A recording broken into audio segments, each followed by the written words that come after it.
Harry Potter और पारस पत्थर। अध्याय 1। वह लड़का जो जिंदा बच गया। प्रिवेट ड्राइव के मकान नंबर 4 में रहने वाले मिस्टर और मिसेस डर्सली गर्व से कहते थे कि हम तो पूरी तरह सामान्य लोग हैं। कोई सोच भी नहीं सकता था कि ये लोग किसी रहस्यमय या अजीब चीज में उलझ सकते थे, क्योंकि वे इस तरह की बेतुकी बातों से दूर रहते थे। मिस्टर डर्सली ग्रनिंग्स नाम की कंपनी के डायरेक्टर थे, जो ड्रिल बनाती थी। मिस्टर डर्सली मोटे, तगड़े और उनकी गर्दन तो जैसे थी ही नहीं, हालांकि उनकी मूछें बहुत बड़ी थी। मिसेस डर्सली सुनहरे बालों वाली दुबली महिला थी और उनकी गर्दन सामान्य से लगभग दुगनी लंबी थी। यह लंबी गर्दन उनके बहुत काम आती थी, क्योंकि वे बगीचे की मुंडेर के पार ताक झांक करने में और पड़ोसियों की जासूसी करने में अपना बहुत सा समय बिताती थी। उनका एक छोटा सा बेटा भी था जिसका नाम था डडली, और मिस्टर मिसेस डर्सली का मानना था कि दुनिया में उससे अच्छा बच्चा हो ही नहीं सकता। उनके पास वह सब कुछ था जो वे चाहते थे, पर उनकी जिंदगी में एक रहस्य भी था और उन्हें सबसे ज्यादा डर इसी बात से लगता था कि कहीं वह रहस्य किसी को पता न चल जाए। वे यह सोच भी नहीं सकते थे कि अगर किसी को पॉटर परिवार के बारे में पता चल गया तो उनका क्या होगा।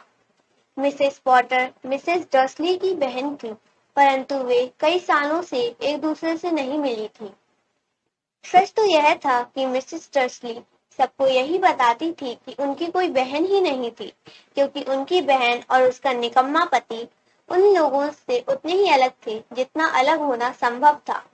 यह सोचकर ही डर्सली पति पत्नी के होश उड़ जाते थे कि अगर पॉटर पति पत्नी उनकी गली में आ गए तो उनके पड़ोसी क्या कहेंगे। वे जानते थे कि उनका एक छोटा सा बेटा भी है, पर उन्होंने उसे कभी नहीं देखा था।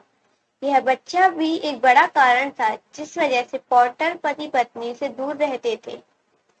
वे नहीं चाहते थे कि डर्सली इस तरह के बच्चों से मिले जुले।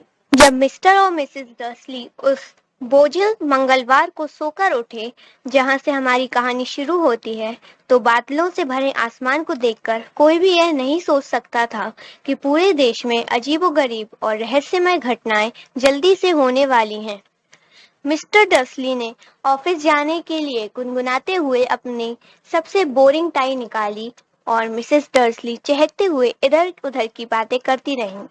इसके साथ ही वे हल्ला मचा रहे डडली को ऊंची कुर्सी पर बिठाने के लिए उसके साथ कुश्ती भी लड़ती जा रही थी। उनमें से किसी को भी यह नहीं दिखा कि एक बड़ा सा भूरा उल्लू उनकी खिड़की के पास से पंख फड़फड़ाते हुए गुजर गया। 8:30 बजे मिस्टर डर्सली ने अपना ब्रीफकेस उठाया, पत्नी का गाल थपथपाया और डडली को चूमने की कोशिश करी, परंतु वे ऐसा नहीं कर पाए, क्योंकि डडली उस समय झुंझला रहा था और अपना नाश्ता दीवार पर फेंक रहा था। शैतान कहीं का, मिस्टर डर्सली ने घर से निकलते समय हंसकर लाड़ से कहा। वे अपनी कार में बैठे और 4 नंबर के पोर्च से बाहर निकले। सड़क के मोड़ पर डर्सली को पहली अजीब चीज दिखी, एक बिल्ली जो नक्शा पढ़ रही थी। एक पल को तो डर्सली यह समझ ही नहीं पाया कि उन्होंने क्या देखा। फिर उन्होंने सिर झटका और दोबारा देखा। एक भूरी बिल्ली प्रिवेट ड्राइव के मोड़ पर खड़ी थी, परंतु नक्शा कहीं नहीं दिख रहा था। उनके दिमाग में भी कैसे अजीब विचार आ जाते हैं। हो सकता है रोशनी की वजह से उनकी आंखों को धोखा हुआ हो। मिस्टर डर्सली ने आंखें झपझपाई और बिल्ली को घूरा। बिल्ली ने भी पलटकर उन्हें घूरा। जब मिस्टर डर्सली मोड़ पर मुड़े तो सड़क पर आगे बढ़े, तो उन्होंने कार के शीशे में बिल्ली को देखा। बिल्ली अब उस साइन बोर्ड को पढ़ रही थी जिस पर लिखा था प्रिवेट ड्राइव। नहीं, वह तो साइन बोर्ड को देख रही थी। बिल्लियां ना तो नक्शे देख सकती हैं, ना ही साइन बोर्ड पढ़ सकती हैं। मिस्टर डर्सली ने अपने कंधे उचकाए और बिल्ली को अपने दिमाग से बाहर निकाल दिया। जब वे शहर की तरफ बढ़े तो उनके दिमाग में और कुछ भी नहीं था, ड्रिल के उस बड़े ऑर्डर के सिवाय जो उन्हें उस दिन मिलने की उम्मीद थी। परंतु शहर के करीब पहुंचते पहुंचते उन्होंने कुछ ऐसा देखा जिसने उनके दिमाग से ड्रिल का विचार बाहर निकाल दिया। हर सुबह की तरह वह जब ट्रैफिक जाम में फंसे तो उनका ध्यान इस तरफ गया कि आज बहुत से लोग अजीब कपड़े पहनकर घूम रहे थे। चोगे पहने लोग हर तरफ दिख रहे थे। मिस्टर डर्सली अजीब कपड़े पहनने वाले लोगों को पसंद नहीं करते थे। आजकल के जवान लड़के लड़कियां भी कैसे ऊट पटांग कपड़े पहनते हैं। उन्होंने सोचा यह कोई बेवकूफी भरा नया फैशन होगा। उन्होंने अपनी उंगलियों से स्टीयरिंग व्हील पर तबला बजाया और तभी उनकी निगाह पास में खड़े कुछ अजीब लोगों के झुंड पर पड़ी। वे लोग रोमांचित होकर आपस में कानाफूसी कर रहे थे। मिस्टर डर्सली आग बबूला हो गए जब उन्होंने देखा कि उनमें से दो तो बिल्कुल जवान नहीं थे। अरे, उस आदमी की उम्र तो मुझसे भी ज्यादा होगी और उसे शर्म नहीं आती कि वह गहरा हरा चोगा पहने हैं। उसकी यह मजाल। परंतु तभी मिस्टर डर्सली ने सोचा कि शायद इसका संबंध किसी मूर्खतापूर्ण काम से होगा। हो सकता है यह लोग किसी चीज के लिए चंदा इकट्ठा कर रहे हों।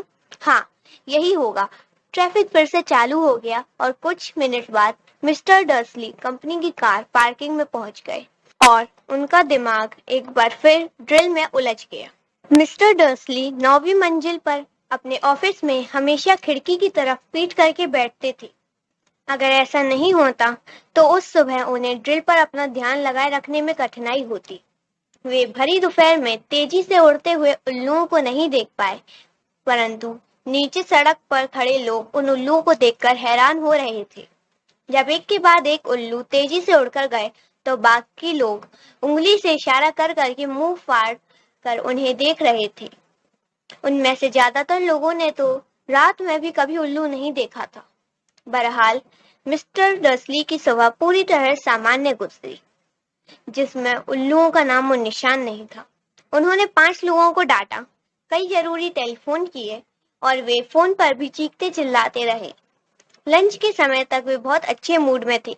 लंच में उन्होंने सोचा कि पैर सीधे कर लें और सड़क के पार सामने वाली बेकरी से अपने लिए स्वीट ब्रेड ले आएं। चोगा पहने लोगों के बारे में वे पूरी तरह भूल चुके थे, परंतु बेकरी के पास वे एक बार फिर उनके पास से गुजरे। उनके पास से गुजरते समय मिस्टर डर्सली ने उन्हें गुस्से से घूरा। न जाने क्यों उन्हें देखकर वह थोड़े परेशान से हो गए। ये लोग भी रोमांचित होकर कानाफूसी कर रहे थे और उनके हाथ में चंदा मांगने वाला डब्बा भी नहीं दिख रहा था। वापस लौटते समय मिस्टर डर्सली की थैली में एक बड़ी स्वीट ब्रेड थी और जब वे एक बार फिर उन लोगों के पास आए तो उन्हें उनकी बातचीत के कुछ शब्द सुनाई दिए। पॉटर परिवार, हाँ सही है, मैंने भी यही सुना है। हाँ, उनका बेटा हैरी। मिस्टर डर्सली के पैरों को जैसे लकवा मार गया। डर के मारे उनके होश उड़ गए। उन्होंने कानाफूसी करने वालों की तरफ देखा जैसे उनसे कुछ पूछना चाहते हों, परंतु फिर उन्होंने इसी में अपनी भलाई समझी कि ऐसा ना किया जाए। उन्होंने सड़क के पार दौड़ लगा दी, धड़धड़ाते हुए अपने ऑफिस में घुसे, अपनी सेक्रेटरी को फटकारा कि वह उन्हें डिस्टर्ब ना करे, झपट कर फोन उठाया और घर का नंबर लगभग पूरा डायल कर लिया था कि तभी उन्होंने अपना इरादा बदल लिया। उन्होंने रिसीवर दोबारा नीचे रख दिया और अपनी मूंछों पर हाथ फेरने लगे। वे सोच रहे थे, नहीं नहीं, वे भी कितनी बड़ी बेवकूफी करने जा रहे थे। पॉटर नाम के बहुत से लोग होते हैं। उन्हें विश्वास था कि पॉटर नाम के ऐसे भी कई लोग होंगे जिनके बेटे का नाम हैरी होगा, और अगर देखा जाए तो उन्हें यह भी पक्का पता नहीं है कि उनके भांजे का नाम हैरी ही था। उन्होंने उसे कभी नहीं देखा था। उसका नाम हार्वे या हेरोल्ड भी तो हो सकता था। मिसेस डर्सली को चिंता में डालने से क्या फायदा। अपनी बहन का नाम सुनते ही वे हमेशा बहुत परेशान हो जाती हैं, और इसमें मिसेस डर्सली की भी क्या गलती थी अगर उनकी अपनी बहन इस तरह की होती। परंतु फिर भी चोगा पहने लोग उस दोपहर ड्रिल पर ध्यान लगाए रखने में उन्हें बहुत कठिनाई हुई, और जब वे 5 बजे ऑफिस की बिल्डिंग से बाहर निकले तो इतने परेशान थे कि गेट से निकलते ही एक आदमी से टकरा गए। सॉरी, वे हड़बड़ा के बोले, क्योंकि उनकी टक्कर से एक ठेना बूढ़ा आदमी लड़खड़ा कर लगभग गिर गया था।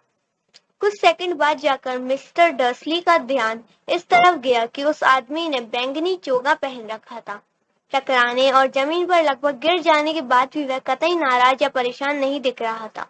इसके बजाय उसके चेहरे पर चौड़ी मुस्कान खिली थी।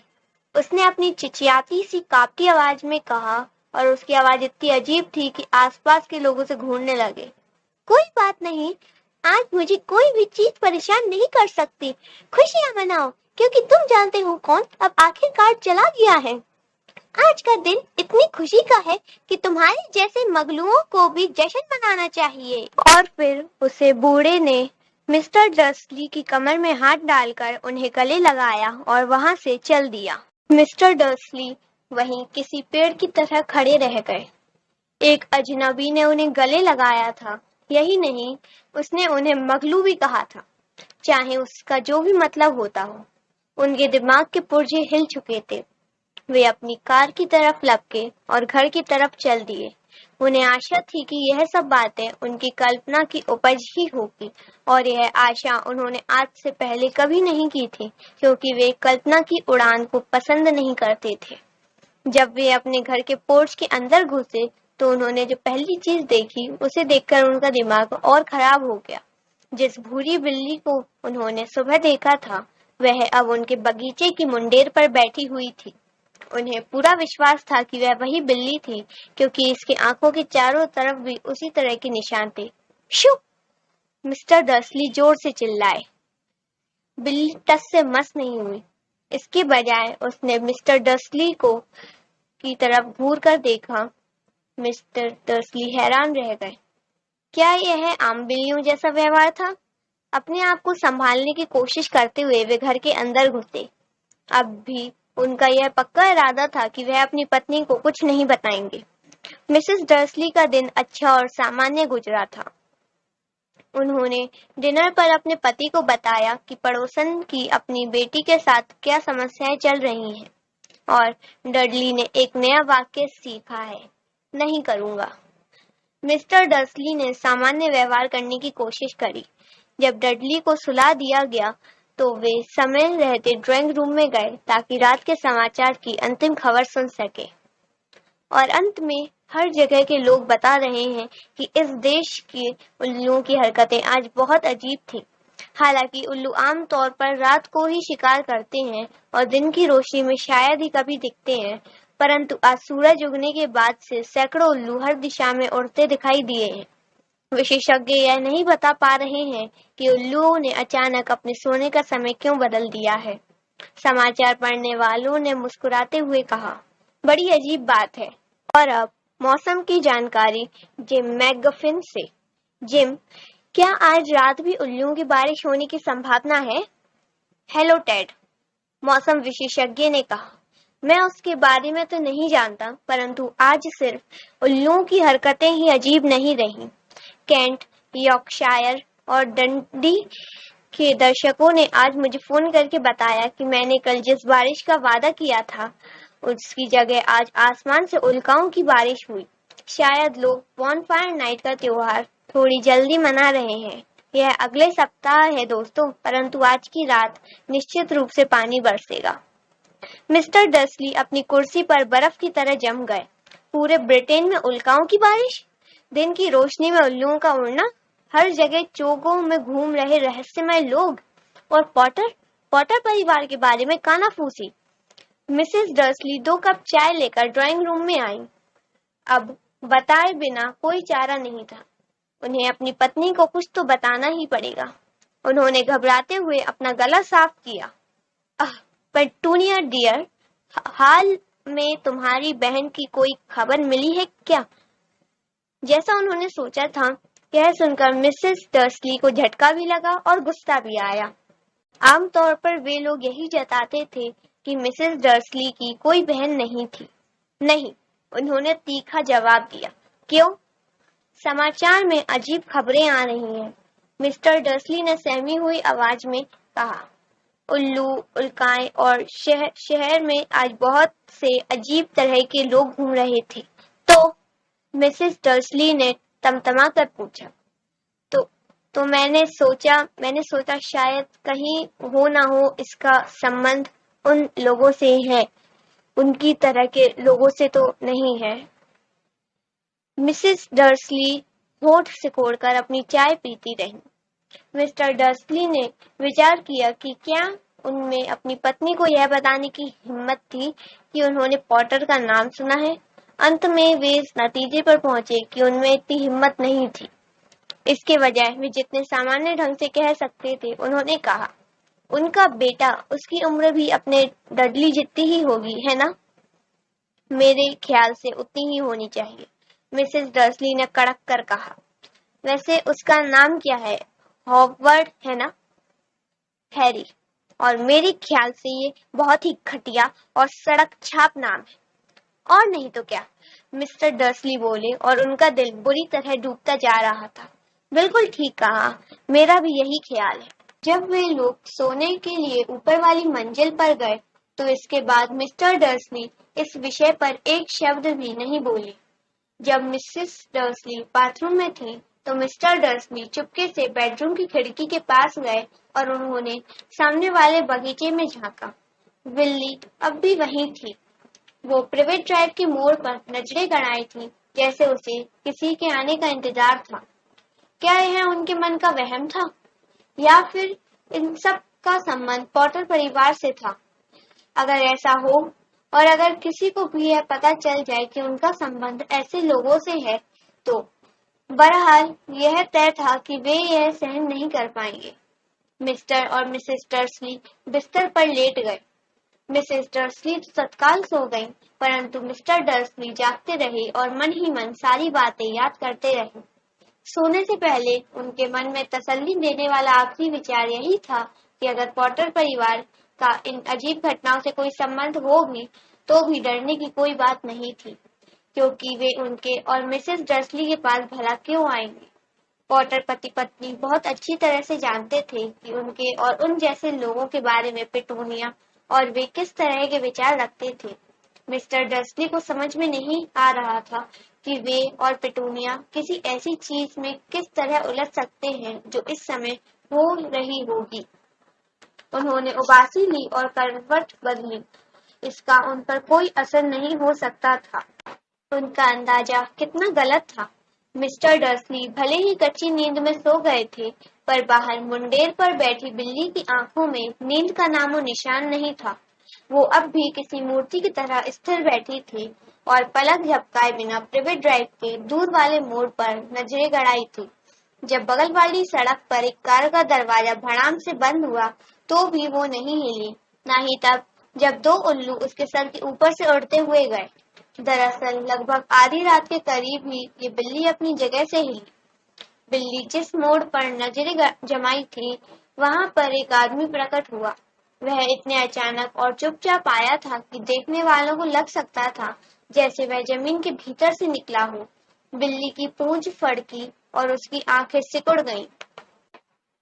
इस तरह का आदमी प्रिवेट ड्राइव में पहले कभी नहीं दिखा था। वह लंबा, दुबला और बहुत बूढ़ा था।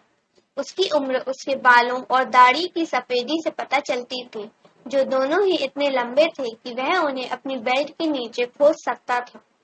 वह लंबा दुशाला ओढ़े था।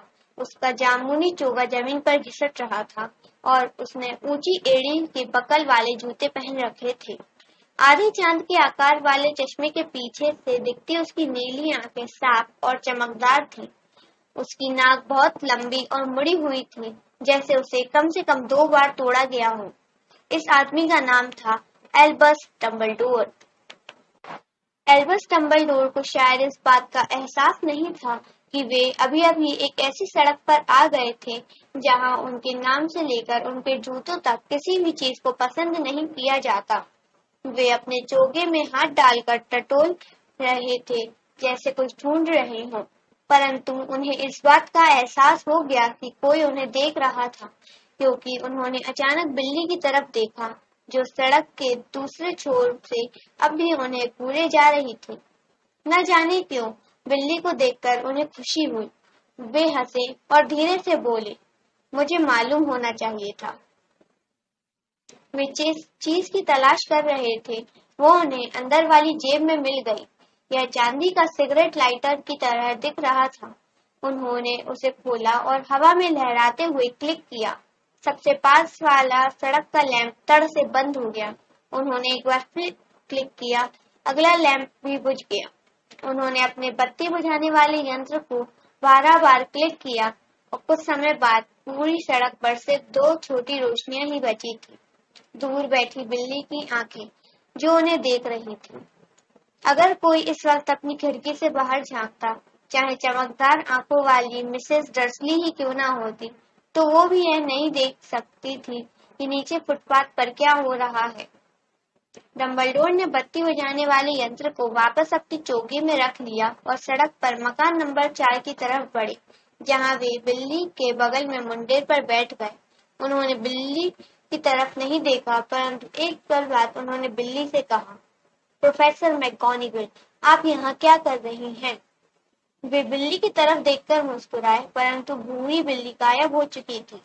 बिल्ली की बजाय वे एक गंभीर सी दिखने वाली महिला की तरफ देखकर मुस्कुरा रहे थे, जो उसी तरह का चौकोर चश्मा पहनी थी, जिस तरह के निशान बिल्ली की आंखों के चारों तरफ थे।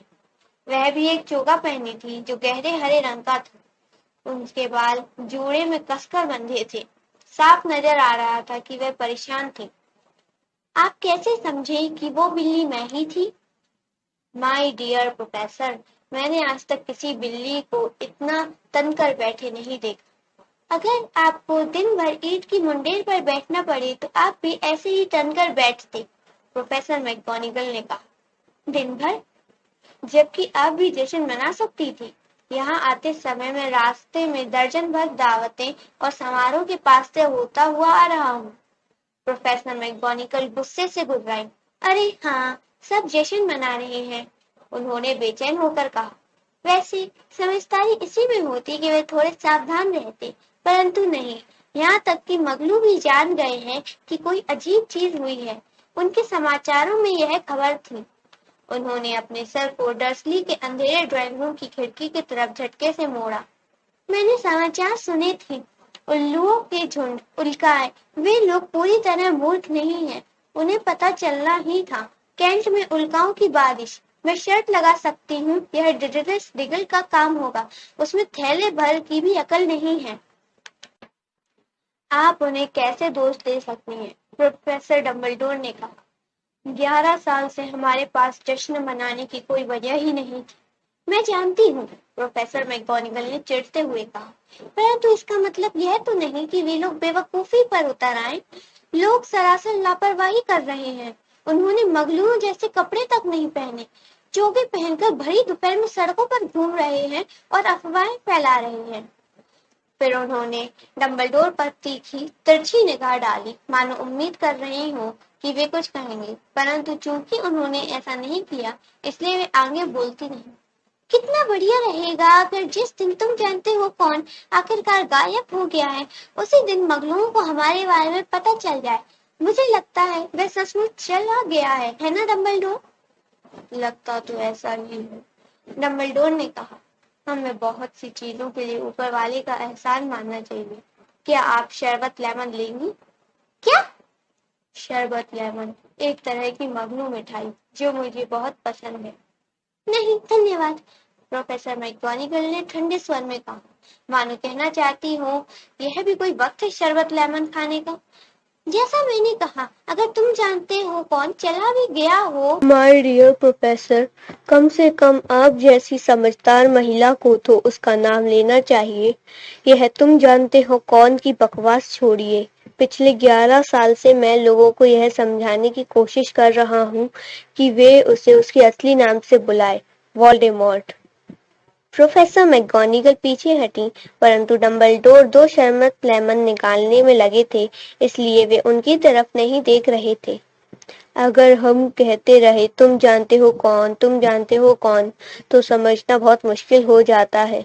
मुझे कभी नहीं लगा कि वोल्डेमॉर्ट का नाम लेने में डरने की कोई वजह है।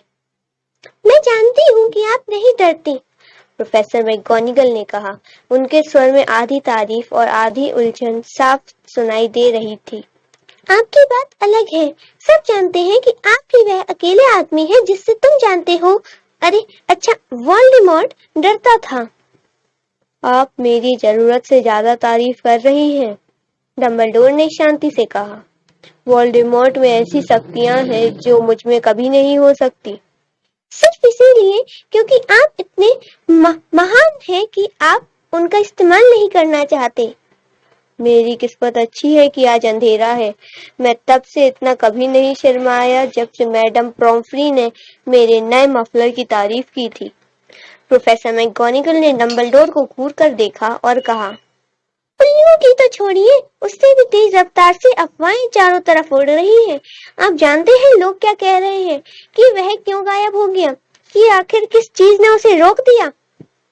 ऐसा लग रहा था जैसे प्रोफेसर मैगोनिगल इस मुद्दे पर पहुंच गई थी जिस पर चर्चा करने के लिए वे सबसे ज्यादा बेचैन थी। वह असली कारण जिसकी वजह से वे ठंडी सख्त मुंडेर पर दिन भर बैठकर इंतजार कर रही थी, क्योंकि ना तो बिल्ली के रूप में ना ही महिला के रूप में उन्होंने डंबलडोर पर पहले इतनी पैनी निगाह डाली थी जितनी कि वे इस समय डाल रही थी। यह बात साफ थी कि चाहे लोग कुछ भी कहें, वे उनकी बात पर तब तक यकीन नहीं करने वाली जब तक कि डंबलडोर खुद न कह दे कि यह सच था। परंतु डंबलडोर इस समय एक और शरबत लेमन छाट रहे थे और उन्होंने कोई जवाब नहीं दिया। प्रोफेसर मैगोनिगल ने जोर देकर आगे कहा, लोग कह रहे हैं कि वोल्डेमॉर्ट कल रात को गॉड्रिक्स हैलो में पॉटर परिवार की तलाश में गया था। अफवाह यह है कि लिली और जेम्स पॉटर कि वे लोग मर चुके हैं। डंबलडोर ने सिर उठाया। प्रोफेसर मैगोनिगल के मुंह से आह निकल गई। लिली और जेम्स, मुझे विश्वास नहीं हो रहा है।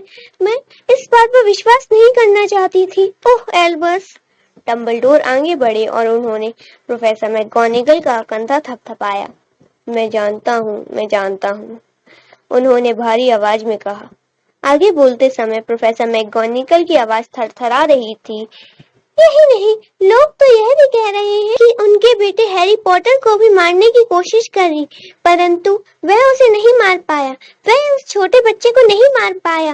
कोई नहीं जानता कि क्यों या कैसे, परंतु लोग कह रहे हैं कि जब वोल्डेमॉर्ट हैरी पॉटर को नहीं मार पाया तो उसकी शक्ति नष्ट हो गई और इसीलिए वह गायब हो गया है।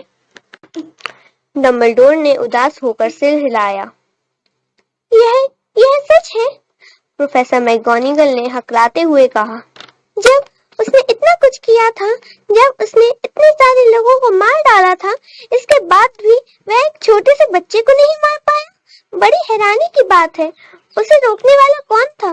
परंतु भगवान के लिए मुझे यह बताएं कि हैरी कैसे बच गया। हम सिर्फ अंदाजा लगा सकते हैं, डंबलडोर ने कहा। शायद हम इसका कारण कभी नहीं जान पाएंगे। प्रोफेसर मैगोनिगल ने जाली वाला रुमाल निकाला और चश्मे के नीचे अपनी आंखें पोंछी। डंबलडोर ने गहरी सांस खींचते हुए अपनी जेब से एक सुनहरी घड़ी निकाली और उसे ध्यान से देखा।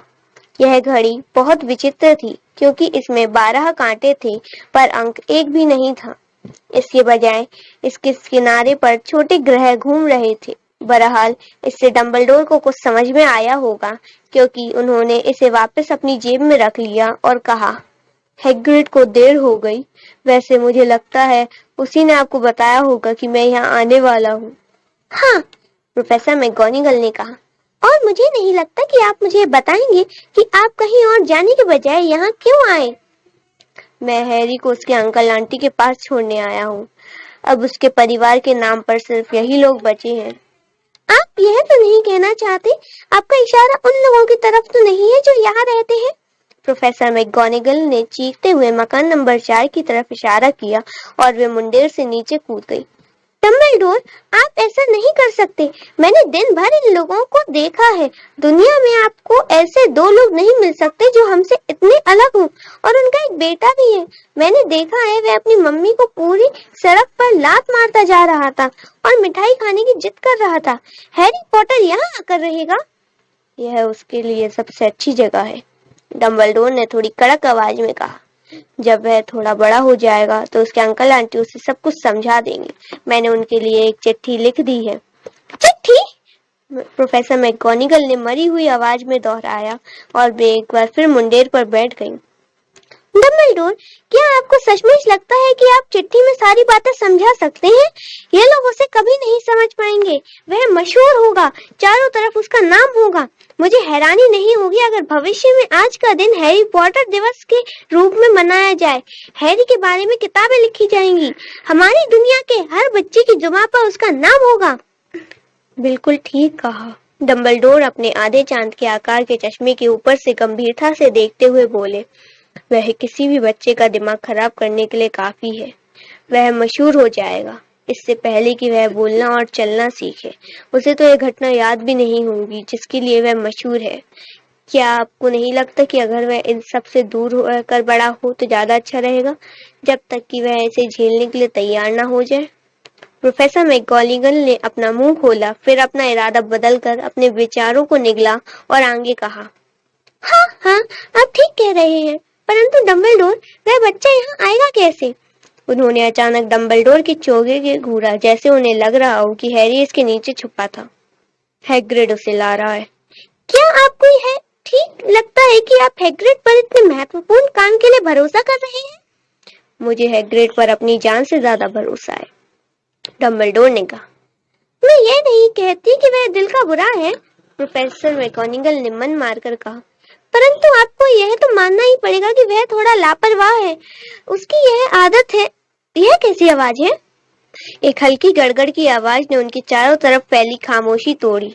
आवाज धीरे धीरे तेज होती गई। उन्होंने सड़क पर ऊपर और नीचे की तरफ हेडलाइट की रोशनी की तलाश की, और जब आवाज बहुत तेज हो गई तो उन्होंने ऊपर आसमान की तरफ देखा।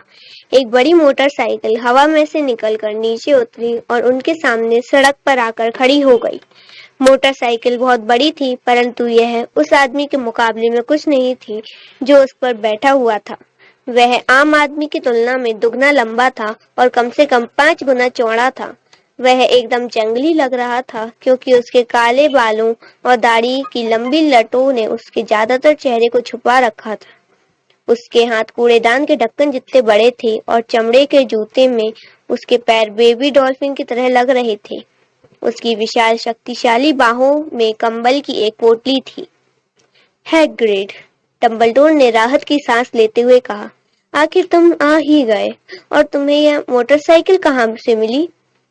उधार ली है प्रोफेसर सर, हैग्रिड ने मोटरसाइकिल से सावधानी से उतरते हुए कहा। सीरियस ब्लैक ने यह हमें उधार दी है, हम उसे ले आए सर। कोई मुश्किल तो नहीं हुई? नहीं सर, घर तो लगभग पूरी तरह तबाह हो गया था, परंतु इससे पहले कि मकलू चारों तरफ जमा हो जाते, हम उसे सही सलामत बाहर निकाल लाए। जब हम ब्रिस्टल के ऊपर उड़ रहे थे तो उसकी नींद लग गई। डंबलडोर और प्रोफेसर मैकगोनागल आगे झुके और उन्होंने कंबल की पोटली के ऊपर से झांका। अंदर एक छोटा बच्चा था जो गहरी नींद में सो रहा था।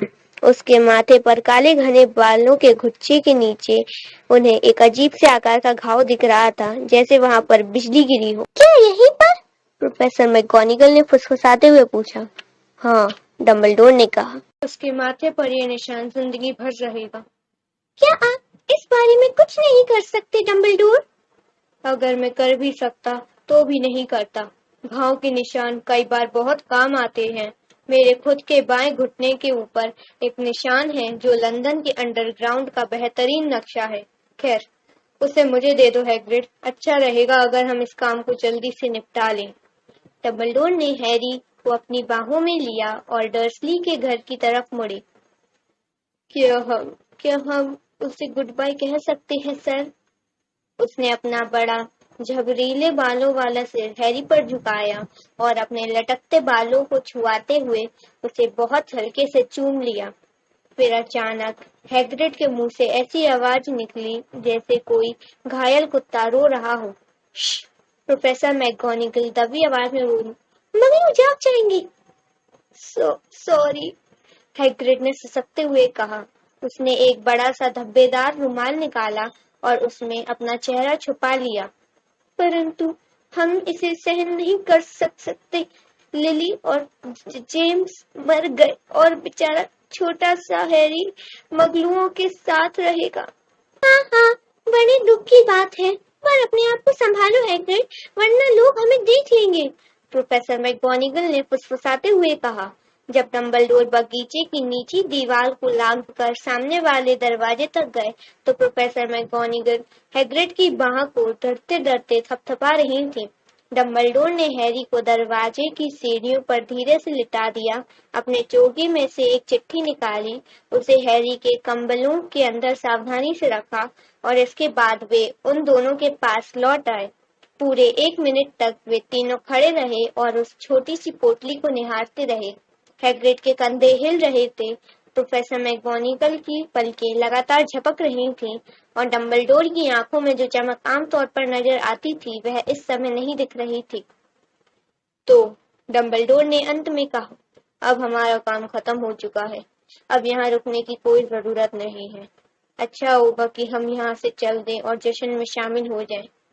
हाँ, हैग्रिड ने बहुत दबी आवाज में कहा, हम ये मोटरसाइकिल सीरियस ब्लैक को लौटा देते हैं। Good by professor McGonigal, professor Dumbledore sir.